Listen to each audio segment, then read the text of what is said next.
for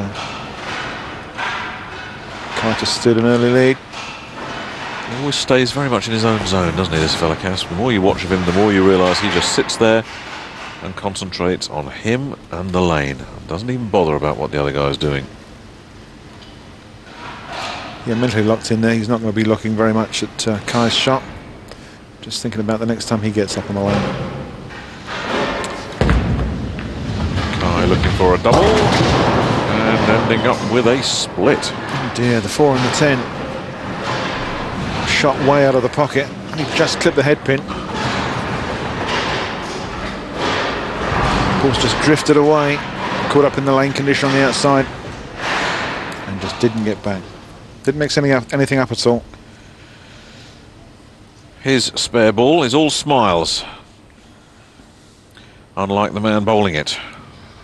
Well, he will be all smiles if he can spare this one. He doesn't smile. He never smiles. He did once. Somebody told me. And it hurt, so he stopped doing it. I think it was the 300 game bowl on TV. He smiled after that one. Oh, he might be smiling now. Great shot. But no, back to his chair, face frozen. Yeah, he's annoyed at leaving it, but not very happy about sparing it. Great shot. This is the way to do it. Just clip that 4 pin on the left-hand side. See, they do go. There's a flash of emotion there from the implacable Iceman. Really pumped up. What's Torgersen going to come up with here? Strike. A better shot. Right in the 1-3 pocket.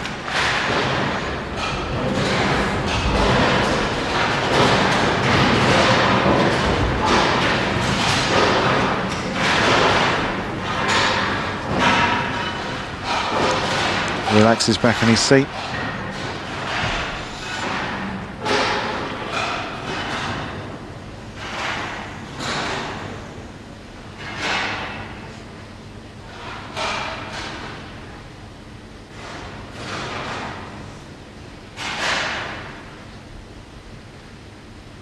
Certainly not rushing themselves, Nick, are they?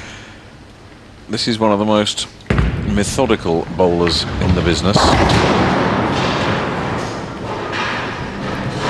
He's one of those guys that if match referee Bernie White was running a clock watch, he'd be heavily fined.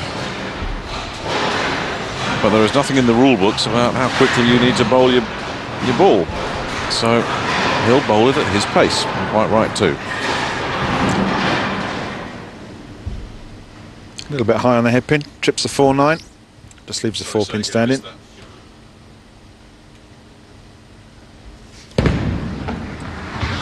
Takes the spare away.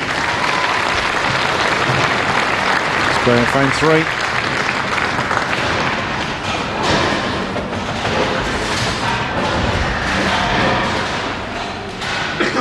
Steady, but not spectacular, this Scandinavian struggle.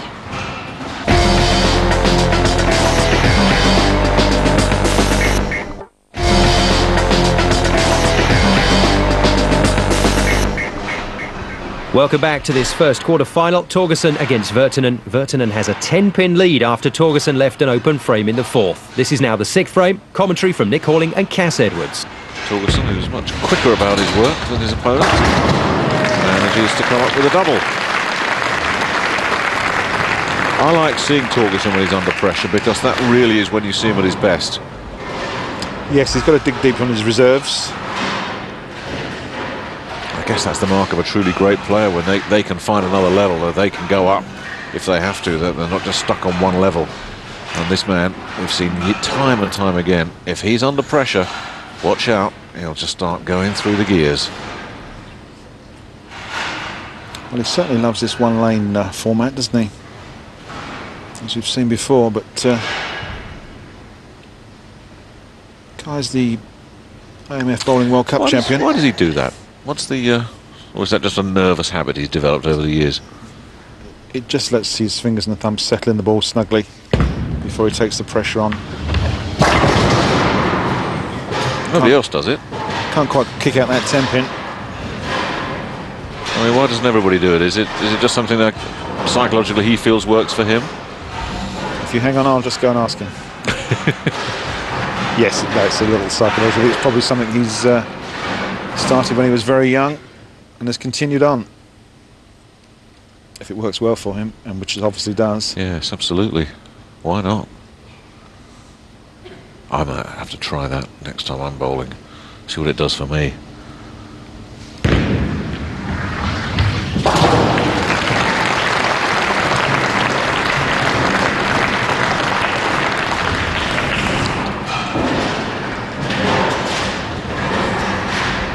I'm going to try that face as well. 6 frames down. 10-pin turnaround. Torres double has given him the lead. Hardly anything between them. No, it's going according to the script, isn't it? Tora looking to try and stay online. And doing so. Turkey, 3 in a row. Yeah, looking very professional. 5th strike of the game, out of 7 frames. His eyes burning into the lane. That ball ripping into the pocket. He's happy with that one.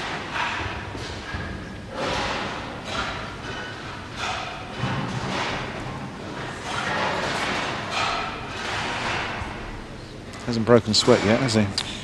And it is hot down there, Cass.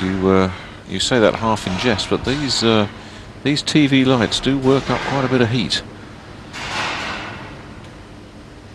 That, of course, makes a difference to the lane conditioner. Yeah. Moves it around a bit, not that you can see it.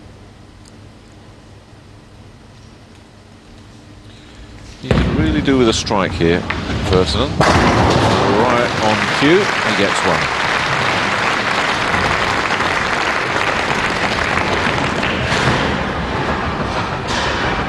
Nice smooth style. Great follow through. Not quite so steady at the line, but that looks pretty good. Still 10 pins in it. We've got a 10-pin swing, as Cass explained. Virtanen did have the 10-pin lead. Now Torgersen's got it. I suspect there'll be more than one lead change in this match. Torgersen looking for the 4-bagger, not getting it. This might be the lead change moment. Now, as soon as he let that ball go, he didn't like it. Lost his footing, I think. Spun round on the approach, and the ball was certainly not where he wanted it. 3, 6, 9, 10.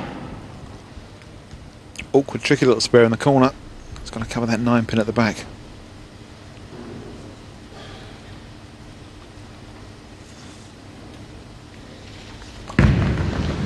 Turn up. Hello, hello. Too much on it.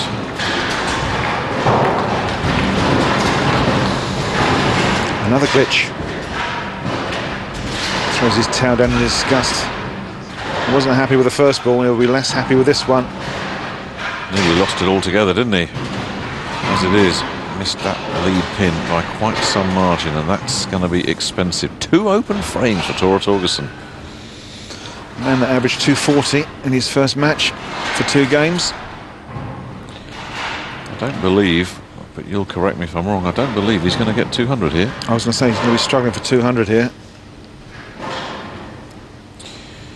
Now, Virtanen will have seen that Torgersen's having a hard time. Now is a very good moment to make your move. It is, as he's working on a strike, and a double here would be absolutely invaluable. Couldn't kick out the 10. It wobbled a bit, didn't it? Gave the impression it was going to go. It was a nice shot. Came up nicely into the 1-2 pocket. Sorry, to make that the 1-3 pocket. 6-pin just jumps right around it. So again, it's spare ball time on the 10-pin.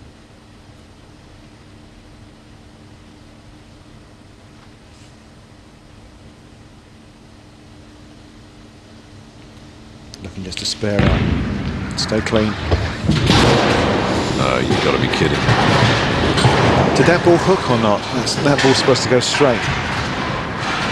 Just turned inside the 10, and I can't believe that. And I don't think he can either. Open frame apiece.